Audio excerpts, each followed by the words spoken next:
दरभंगा में 17 साल की नाबालिग लड़की ने कथावाचक श्रवण दास जी महाराज पर शादी का झांसा देकर यौन शोषण का आरोप लगाया है। लड़की ने ये भी कहा कि प्रेग्नेंट होने पर उसका अबॉर्शन करवाया गया। दरअसल लड़की ने एक वीडियो जारी किया है जिसमें कथावाचक मांग में सिंदूर भरते नजर आ रहे हैं। जैसा कि आप अपने स्क्रीन पर देख रहे होंगे, दोनों फूलों की माला पहने हैं। दूसरी तस्वीर में दोनों घर के अंदर बैठे हुए नजर आ रहे हैं। सबसे पहले आपको बताते हैं श्रवण दास के बारे में। श्रवण दास खुद पचाढ़ी स्थान के महंत राम उदित दास उर्फ मौनी बाबा के शिष्य हैं, जो काफी मशहूर हैं। लड़की का आरोप है कि 3 जून 2023 को एक कार्यक्रम में मेरे मां से श्रवण दास ने मोबाइल नंबर लिया। उसके बाद वो मुझसे बात करने लगे। 24 फरवरी 2024 को अचानक वो मेरे घर आए और मां से किराए पर कमरा मांगा। फिर मेरे घर पर ही किराया देकर रहने लगे।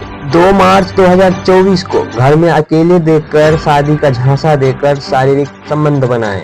लड़की ने आगे बताया कि इसके बाद हम चोरी छिपे मिलते रहे और जब मैंने शादी करने को कहा तो साफ इनकार कर दिया। पीड़िता ने कहा कि अब ये लोग मामले को दबाने की कोशिश कर रहे हैं और मुझे 25 लाख का ऑफर दे रहे हैं, लेकिन मेरी शादी हो चुकी है। मैं रहूंगी तो श्रवण दास के साथ ही रहूंगी। लड़की के आरोप के बाद कथावाचक ने अपने फेसबुक पर एक वीडियो जारी किया है जिसमें सभी आरोपों को खारिज कर दिया। कथावाचक आगे कहते हैं कि पिछले 2 साल से माँ और बेटी मेरे पीछे पड़ी है। मैं जहाँ जहाँ कथा करने जाता हूँ वहाँ माँ बेटी पहुँच जाती है और मेरे बारे में गलत बातें फैलाती है। श्रवण दास ने साफ कहा कि अगर मेरे साथ कुछ होता है तो किसी को दोषी न ठहराया जाए और मौनी बाबा को मेरे वजह से कोई परेशान न करे। वहीं इस मामले में लड़की 3 दिसंबर को अपने मां के साथ लहरियासराय महिला थाना में पहुंची, लेकिन लिखित आवेदन नहीं देने पर कानूनी प्रक्रिया अभी तक शुरू नहीं की गई है। बाकी कौन गलत और कौन सही, ये तो जांच के बाद पता चलेगा। और जांच जब भी होगी, जब जो है इस पर आवेदन, लड़की अपना आवेदन लिखित में देगी।